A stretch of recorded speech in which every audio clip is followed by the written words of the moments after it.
प्राचीन काल की बात है। राजा विक्रमादित्य अपनी न्यायप्रियता, वीरता और बुद्धिमानी के लिए प्रसिद्ध थे।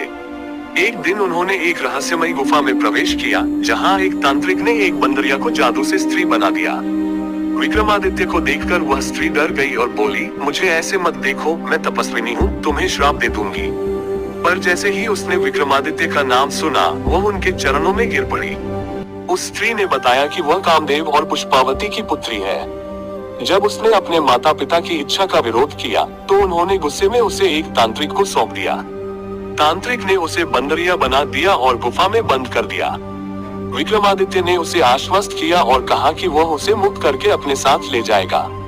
इतने में तांत्रिक वहां आ पहुंचा और क्रोधित होकर नरभक्षी राक्षसों की सेना को बुला लिया।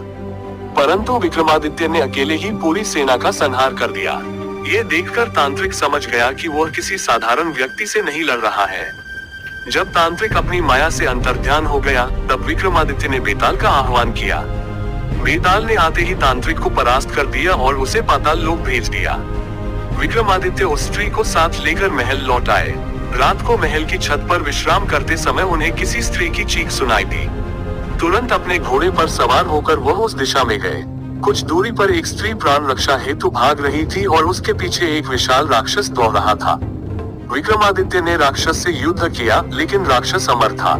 जैसे ही विक्रमादित्य ने उसका सिर धड़ से अलग किया, वह सिर फिर से जुड़ गया।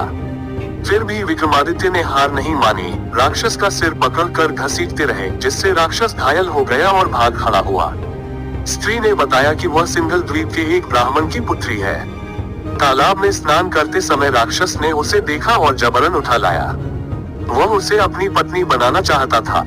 वह बोली, इस राक्षस के पेट में एक मोहिनी रहती है, जो हर बार इसके मरते ही इसके मुंह में अमृत डाल देती है। विक्रमादित्य ने प्रतिज्ञा ली, माँ भवानी की सौगंध, इस दैत्य का वध किए बिना मैं महल नहीं लौटूंगा।